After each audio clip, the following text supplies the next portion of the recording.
Hi guys, I am professor Narayan नीले from भाग्यवेद academy. और आज हम देख रहे हैं फ्रेंड क्लास 8 का हिस्ट्री का चैप्टर देख रहे हैं, एसएसटी का चैप्टर। लेसन नंबर 3 है हमारा, ब्रिटिश एंड अवर विलेजेस।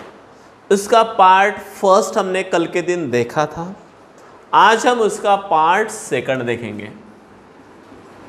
क्या देखेंगे? Part second. पार्ट फर्स्ट में हमने देखा फ्रेंड कि किस प्रकार से दीवानी राइट्स ऑफ बंगाल हमारे इंडिया में था। उसके बाद में हमने देखा परमानेंट सेटलमेंट ऑफ बंगाल में किस प्रकार से लॉर्ड कॉर्नवालिस ने लाया था। उसके डिसएडवांटेजेस हमारे लोगों के ऊपर, पीजेंट के ऊपर क्या क्या हुए थे, ये भी हमने देखा था। यानी परमानेंट सेटलमेंट ऑफ बंगाल, ये पहला पार्ट हमने देखा। आज अपन सेकंड पार्ट देख रहे हैं उसका, रैयतवारी सिस्टम। पेज नंबर 33 पे आ जाओ बच्चों। आप सब बच्चों ने पेज नंबर 33 ओपन करो। वहां पे अभी एक सिस्टम है रैयतवारी सिस्टम। पहला देखा अपन ने परमानेंट सेटलमेंट। परमानेंट सेटलमेंट ये किसने किया था? Of Bengal, Lord Cornwallis, Bengal. ये हमने पार्ट फर्स्ट में देखा। उसके डिसएडवांटेजेस हमारे पीजेंट के ऊपर क्या हुए ये भी देखे। अब देखने वाले आज हम सेकंड वन, जिसका नाम है रैयतवारी। रैयतवारी सिस्टम। चलो देखते हैं ये सिस्टम कैसी थी। पहले देखा हमने परमानेंट सेटलमेंट। परमानेंट सेटलमेंट में अंडर द लॉर्ड कॉर्नवालिस ने किया था, क्या किया था? रेवेन्यू लगा दिया था फिक्स्ड, तो उसको बोलते हैं फिक्स्ड। और राजाज और तालुकदार लोगों से वो रेवेन्यू क्या किया था? जमा किया था। और जो राजाज और जो तालुकदार जमा नहीं करेगा उसको वहाँ से क्या किया जाएगा? हटाया जाएगा। और revenue you have to pay the fixed surplus amount of himself. तो तालुकदार और जमींदार और राजाज क्या करते थे? ज़्यादा सरप्लस लोगों से पैसा लेते थे। और जो आदमी बेचारे पीजेंट को बहुत प्रॉब्लम फेस करने पड़ते थे, पीजेंट बेचारे क्या करते थे? उनको they have to pay the taxes at any cost. यदि उन्होंने नहीं दिया तो उनको यहाँ से हटा दिया जाता था। दैट्स वाई वो लोग क्या करते थे? डर के मारे किसी मनी लेंडर से पैसे लेते थे और उसका पैसा देते थे परमानेंट सेटलमेंट करने के लिए, क्योंकि उनको डर था यदि पैसे नहीं दिए तो नेक्स्ट टाइम हमें जमीन कसने को नहीं मिलेगी। बराबर। एंड दैट्स वाई ऐसा होता था। ऐसे बहुत सारे डिसएडवांटेजेस हमने देखे। अब आज देखने वाले हैं फ्रेंड हम, कल के दिन हुआ था ये सब हमारा, आज देखने वाले हम रैयतवारी सिस्टम। यहाँ से हम आज स्टार्ट करने वाले हैं। उसका पार्ट सेकंड है रैयतवारी सिस्टम। चलो पेज नंबर 33 आ जाए। चलो लाइन बाय लाइन मैं पढ़ रहा हूँ, प्लीज़ ध्यान दीजिए। जो डिफिकल्ट वर्ड है उसके नीचे अंडरलाइन कीजिएगा, जो उसका मीनिंग होता है वो ऊपर लिख लीजिएगा। After the failure of the permanent settlement, कभी कभी क्या होता है? परमानेंट सेटलमेंट फेल्यूर होता है। The company came up with the new system known as a ryotwari और ryotwari. That is it was introduced by Thomas Munro in 1820 in Bombay and Madras. Underline कीजिए जरा। पहला परमानेंट सेटलमेंट वाला कौन था? Lord Cornwallis. अब ये सिस्टम का मालिक था मुंद्रो। क्या नाम था उसका? Thomas मुंद्रो।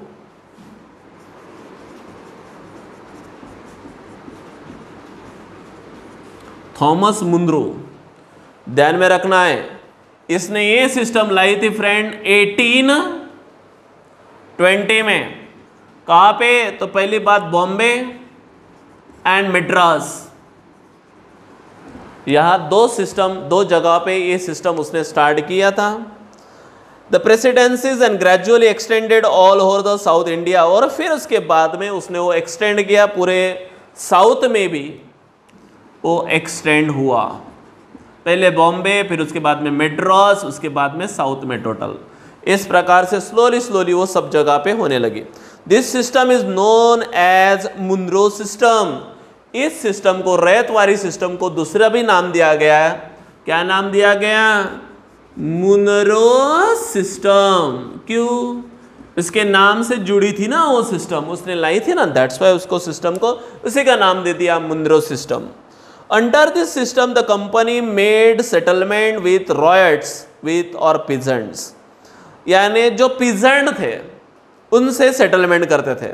According to the Rayatwari system, the farmer owned the land and till the time he paid the revenue fixed for the land. This system too could not work as per the expectations of British.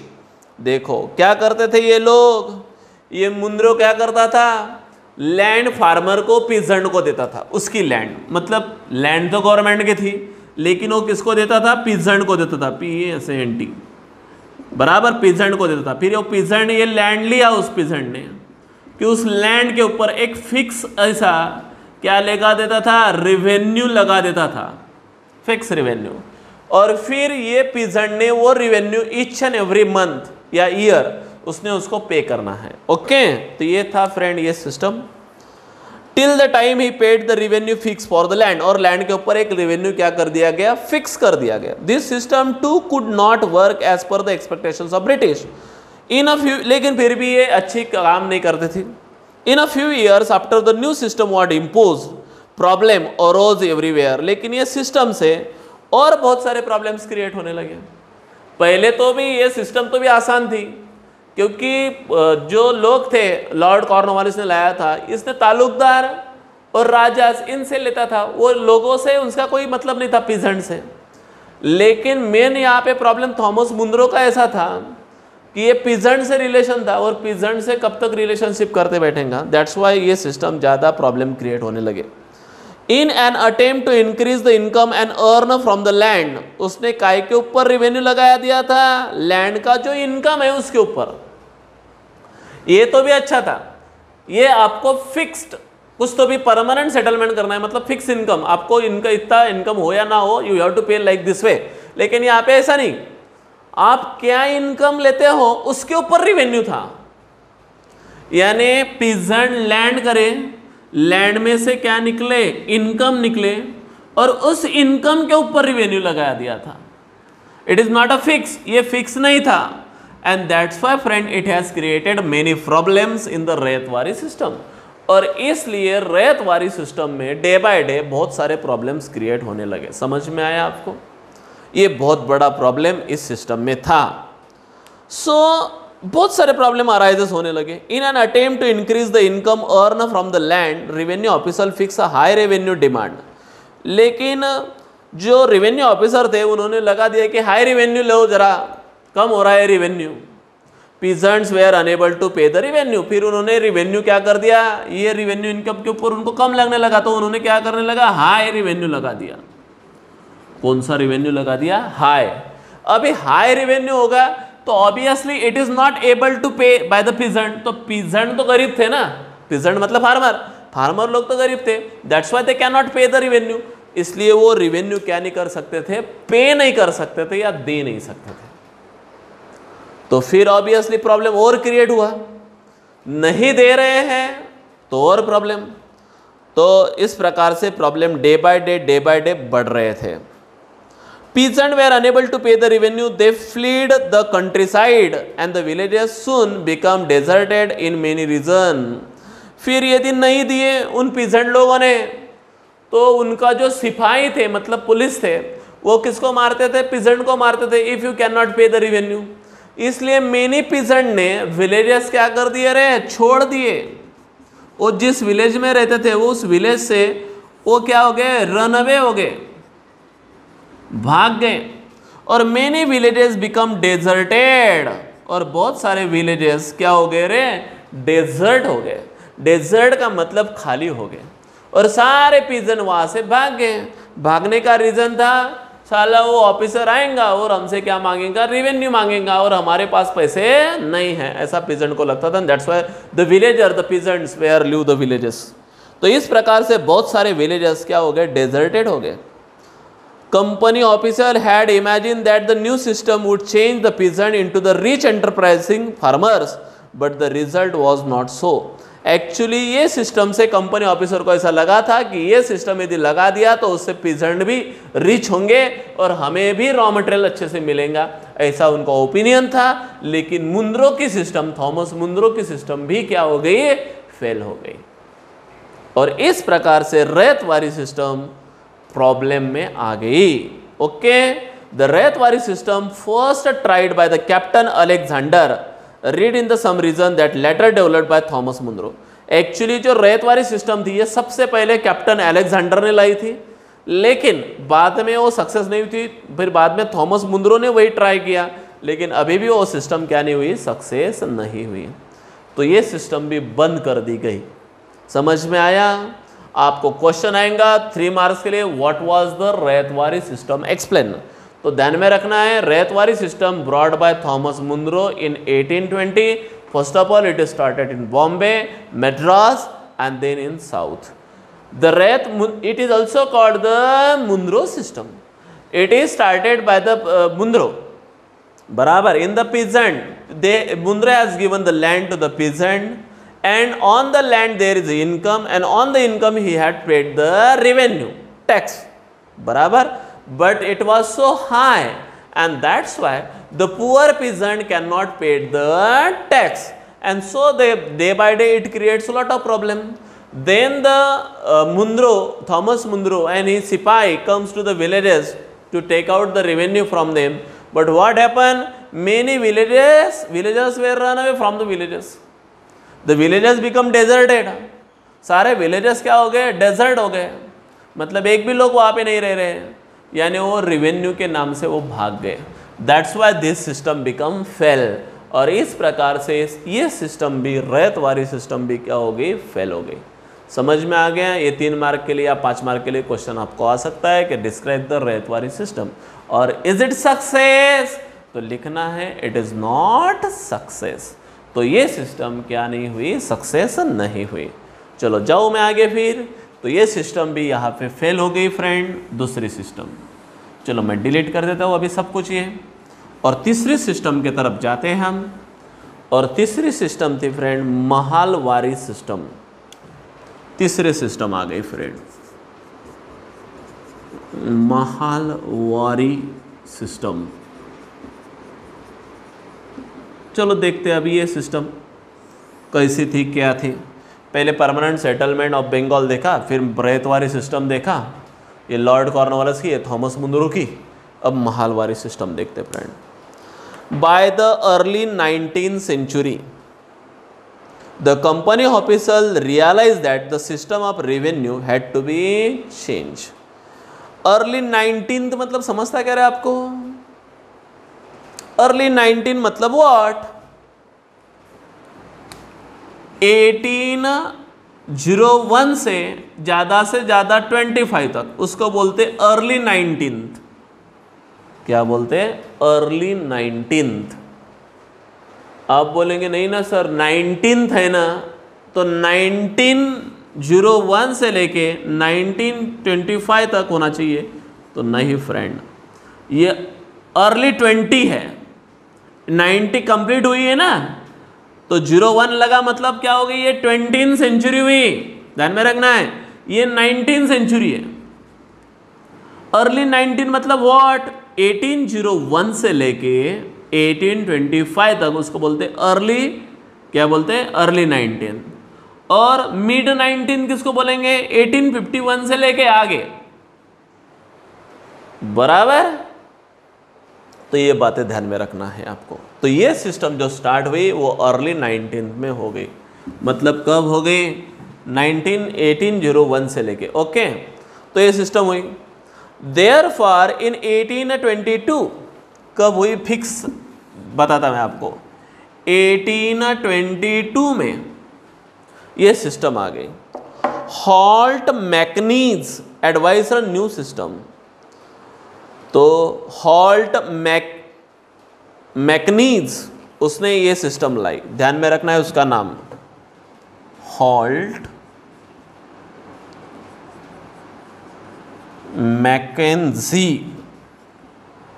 इसने ये system लाई। किसने? Holt Mackenzie. Underline कीजिए वहां पे। Therefore, in 1822, Holt Mackenzie devised the new system. इसने ये नई system लाई, जिस सिस्टम का नाम था महलवारी सिस्टम। ओके, चलो देखते हैं उसमें क्या हुआ। He felt the villages were important social center in the North India and needed to be preserve. उसको ऐसे लग रहा था कि village are very important because due to the villages the peasants were working in the land and they will be paid the revenue. That's why villages are very important. तो इसने सोचा है कि they are the social centre in the north India, needed to be preserve, उनको preserve करके रखना चाहिए। Preserve मतलब जतन करके रखना चाहिए, protect. Under the new system the collector inspected lands and measure the field in the villages called the mahals. तो फिर उसने क्या किया, एक इंस्पेक्टर भेजा, collector inspected under the new system, एक कलेक्टर भेजा। कलेक्टर मतलब जो कलेक्ट करेगा रिवेन्यू, कलेक्टर। एक कलेक्टर इंस्पेक्टेड भेजा और लैंड का इंस्पेक्शन किया, मतलब कितनी लैंड उस एरिया में, उस विलेज में। फॉर एग्जांपल एक विलेज में 1000 एकड़ लैंड है, तो उसने क्या किया, उसको मेजरमेंट किया कि 1000 एकड़ लैंड है, और फिर वो जो कलेक्टर है उसके हाथ में दे दिया कि तू इस गांव का रेवेन्यू जमा करके लाएगा। The field in the villages called mahals, और जो collector inspected the land and measure the field in the villages called mahals. और फिर उस कलेक्टर को, जो कलेक्ट कर रहा था, कलेक्टर ने उस गांव में गया, इंस्पेक्टेड किया, उसके बाद में उसने लैंड का रिवेन्यू, देखो वो कलेक्टर विलेज में गया, उसने इंस्पेक्टेड किया, इंस्पेक्टेड लैंड, लैंड का इंस्पेक्शन किया और मेजरमेंट किया। क्या किया, मेजरमेंट, कितनी लैंड है, क्या है। और फिर इस गांव में से, उस विलेज में से कितना रिवेन्यू आएगा ये डिसाइड किया। उसको बोलते महल्स। क्या बोलते हैं, महल्स।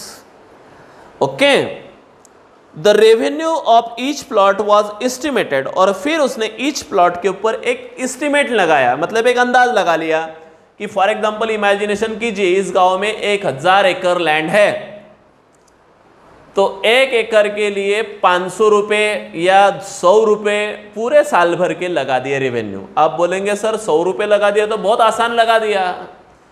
100 रुपये बहुत ज़्यादा थे फ्रेंड उस जमाने में, तो ऐसा इमेजिनेशन कर रहे हैं अपन कि 100 रुपये लगा दिए होंगे, तो ऐसा वो लगा दिया estimate. Then added to the calculate, फिर कैलकुलेशन किया कि समझो 100 रुपये लगा दिए 1 एकड़ लैंड के, तो 1000 एकड़ लैंड है, तो 100 रुपये से कितने रुपए हो गए, ऐसा कैलकुलेशन कर लिया। और फिर द एंटायर विलेज और महल, और फिर उस आदमी को बोला the revenue was not fix under this system, लेकिन इस सिस्टम में रेवेन्यू क्या नहीं था, फिक्स नहीं था। Was revise from time to time, yes, कौन सा एखादा लैंड क्या रहती थी एकदम फर्टाइल, तो उसके ऊपर रेवेन्यू ज़्यादा, एक आधी लैंड क्या थी बंजर, उसमें क्या नहीं होता था, अनाज नहीं होता था, दैट्स वाई उसको कम रेवेन्यू, ऐसा अकॉर्डिंग टू द लैंड और रेवेन्यू लगा दिया था। टाइम टू टाइम चेंजेस हो रहे थे। The head of the village was in charge of collecting the revenue, और फिर गाँव में एक हेड किया, गाँव का एक मुखिया बनाया, और उस मुखिया में वो सारा लोगों से क्या जमा करना, रेवेन्यू जमा करना। Okay, this system later came to be known as a Mahalwari system, यानी जो मुखिया रहता था गांव का, उसका महल रहता था, सब लोग उस महल में आके रेवेन्यू क्या करना है, पे करना है, बराबर। तो उसको कहा गया महलवारी सिस्टम। समझ में आया क्या क्या किया, जल्दी से बता दीजिए आप। ये सिस्टम स्टार्ट हुई 1822 में, किसने की, हॉल्ट मैकेंजी। इसने गांव-गांव में एक कलेक्टर भेजा, उस कलेक्टर ने गांव की लैंड का इंस्पेक्शन किया, मेजरमेंट किया कितनी लैंड है, और फिर उस गांव में से कुछ रेवेन्यू टाइम टू टाइम, एक महल, जो गांव का जो मुखिया रहता था, villagers, head of the village, बराबर, हेड ऑफ द विलेज, किसको, हेड ऑफ द विलेज, गांव का जो मुखिया रहता था, उसके महल में ये सारा पैसा क्या करना पड़ता था, जमा करना पड़ता था। लेकिन यहाँ पे जो टैक्स था, रेवेन्यू था, ये फिक्स नहीं था, it is not fix. It is going to change according to the land fertility. उस लैंड की सुपीकता देखी जाती थी, यानी लैंड बहुत फर्टाइल है तो टैक्स ज़्यादा, लैंड कुछ काम की नहीं है तो टैक्स कम। तो इस प्रकार से ये टैक्स यहाँ पे लगा दिया जाता था। और ये सारा टैक्स किसने जमा करना? The head of the village, महल में आके, उसके महल में आके हेड ऑफ द विलेज में जमा करना है। तो that is called the mahalwari system. This system was introduce in the present day western Uttar Pradesh. आज भी ये सिस्टम है, लेकिन कहाँ पे है? वेस्टर्न उत्तर प्रदेश में है, पार्ट्स ऑफ मध्य प्रदेश में है और पंजाब में है। तो इस प्रकार से महलवारी सिस्टम स्टार्ट किया गया था। Got it everybody? ओके।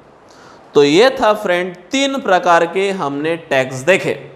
पहला टैक्स देखा permanent settlement of Bengal, Lord Cornwallis.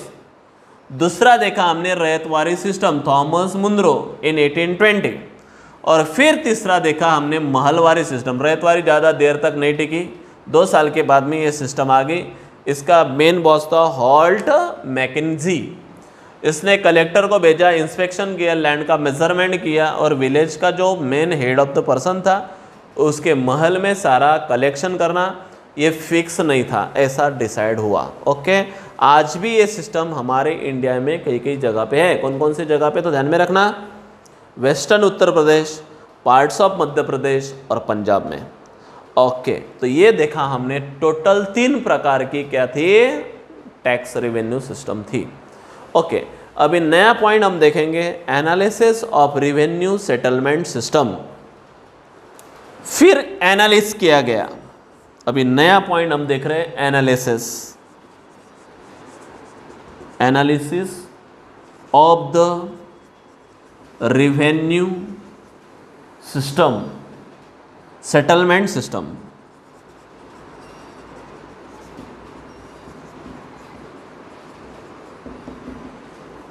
अभी ये टॉपिक हमको पढ़ना है। चलो आते हैं पेज नंबर 33 के ऊपर। चलो देखते हैं। With the land revenue settlements the land become a saleable commodity which could be bought, sold and mortgage. देखो इन्होंने क्या किया? With the land revenue settlement किया। The land become a saleable commodity. What is mean by saleable commodity? Saleable मतलब sale करने जैसी, commodity मतलब उपयुक्त चीज़ें। जैसे हम गाड़ी सेल करते, घर सेल करते, वैसे लैंड भी तुम क्या कर सकते हो? सेल कर सकते हो। यदि तुमको नहीं जमता है लैंड, तुम लैंड का रेवेन्यू नहीं पे कर पाते हो, तो आप अपनी लैंड क्या करना? दूसरों को बेच देना पैसों में। तो ये डिसाइड हुआ फ्रेंड कि लैंड को तुम क्या कर सकते हो? सेल कर सकते हो। विच कुड बी बॉट, सोल्ड और मॉर्गेज। क्या क्या कर सकते हो तुम लैंड को? पहले बात, लैंड को तुम बॉट कर सकते हो। बॉट मतलब खरीदी करना। सोल्ड कर सकते हो मतलब बेचना। नहीं तो मॉर्गेज कर सकते हो। क्या कर सकते हो? मॉर्गेज। अभी what is mean bye mortgage? Mortgage का मतलब समझता है फ्रेंड आपको? नहीं। मॉर्गेज मतलब तारण करना।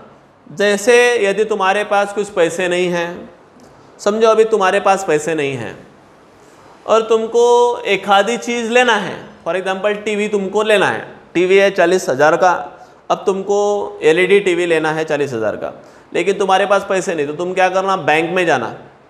तुम्हारे हाथ में यदि गोल्ड वगैरह है तो गोल्ड निकाल लेना, चेन वगैरह है तो निकाल लेना, वो बैंक को क्या कर देना? मॉर्गेज कर देना, दे देना। फिर बैंक क्या करती? वो गिरवी रखती हमारे पास। गिरवी रखती मतलब समझता ना, वो सोना गोल्ड वो उनके पास रखते। फिर हमको उसके बदले में क्या देंगे? वो पैसे देंगे। फिर हमने वो पैसे लेना है बराबर, और फिर वो चीज़ परचेस करके लाना है TV.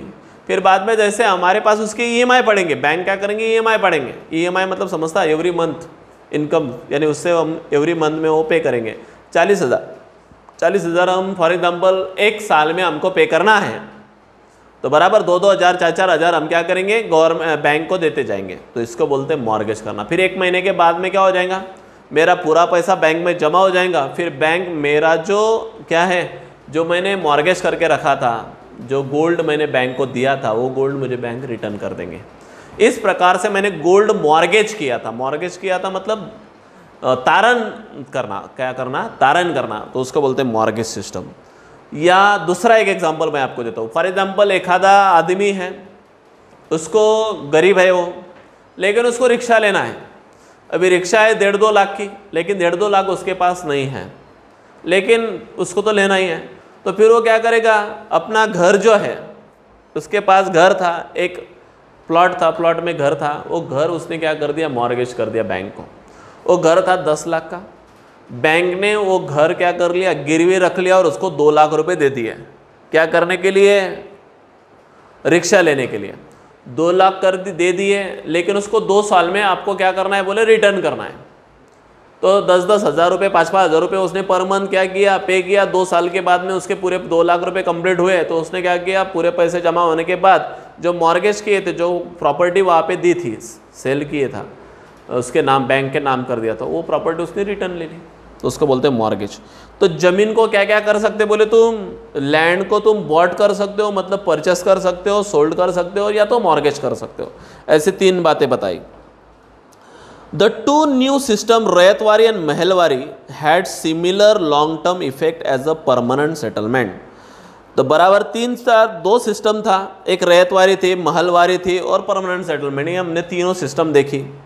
Official soldering and the responsibility increase the revenue and the poor peasant face same problem again and again। लेकिन जो ईस्ट इंडिया कंपनी थी, कौन सी कंपनी थी, ईस्ट इंडिया कंपनी, किसकी थी, ब्रिटिश लोगों की। वो लोग हमसे क्या करते थे, रिवेन्यू जमा करते थे। अभी उनको यदि डेवलपमेंट करना है उसकी कंपनी, तो ऑब्वियसली वो ईच एंड एवरी ईयर क्या बढ़ा रहे थे, टैक्सेस बढ़ा रहे थे, रिवेन्यू बढ़ा रहे थे। इससे क्या हुआ, बेचारा पिजन और गरीब होने लगा, गरीब से गरीब और गरीब होने लगा। क्यों, क्योंकि उनके पास रिवेन्यू पे करने के लिए इतना क्या नहीं था, पैसा नहीं था, टैक्स नहीं था। मतलब पूरे साल भर काम करते थे और अपना अनाज बेच के रिवेन्यू पे करते थे, और नहीं पे किया तो उनके सिपाही उनको क्या करते थे, मारते थे, पनिशमेंट देते थे। ये रॉन्ग था फ्रेंड, कहीं तो भी जुल्म हो रहा था हमारे पिजन के ऊपर। Revenue demands and failure crops, कभी कभार क्या होता था, इधर गवर्नमेंट रेवेन्यू मांगती थी और इधर क्रॉप क्या होता था, फेल्योर होता था। फेल्योर होता था मतलब फॉर एग्जांपल उन्होंने जो लैंड लिया है, वो लैंड में कुछ अनाज हुआ नहीं, 10 रुपये का अनाज हुआ और रेवेन्यू भरना है 100 रुपया, तो ऐसा भी होता था।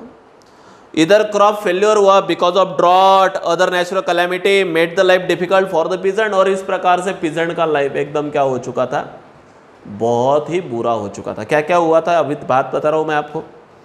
फॉर एग्जांपल एक आधा पिजेंट है, उसके खेत में पानी जम गया, ज़्यादा बारिश हो गई, पूरा जो अनाज लगाया था वो बर्बाद हो गया। अब मुझे बताओ वो रेवेन्यू पे कर पाएगा क्या, नहीं, उसको बोलते ड्रॉट हुआ। ड्रॉट का मतलब होता है सूखा होना। कभी कभार पानिश नहीं गिरता था, सूखा हो गया, बराबर, ऑब्वियसली अनाज नहीं मिला। कभी कभी फ्लैश फ्लड आता था, मतलब बहुत बारिश हो गई, चला गया। कभी कभी सुनामी आती थी, पूरा लैंड खलास, ऐसा होता था। कुछ नेचुरल कैलेमिटी, उसको बोलते हैं नेचुरल कैलेमिटी आती थी और बेचारे पिजेंट का लाइफ एकदम बर्बाद होता था। अभी उनके पास रिवेन्यू पे करने के लिए भी पैसे नहीं और घर में जो अनाज आने वाला था वो भी नहीं, अब करेंगे क्या। ऊपर से ब्रिटिश ऑफिसर फोर्स कर रहे हैं, you have to pay the revenue, otherwise you have given the punishment, तो हम तुमको क्या करेंगे, पनिशमेंट करेंगे।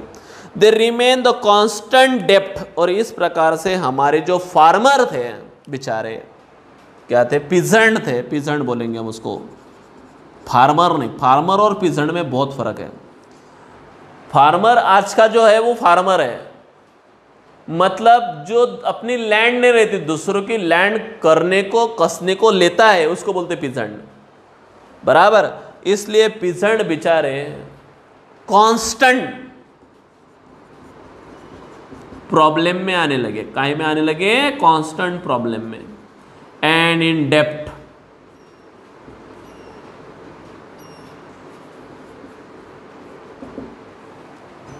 कांस्टेंट काहे में आने लगे, डेप्थ में आने लगे। तो इस प्रकार से फ्रेंड वो कर्जा कर्जा कर्जा,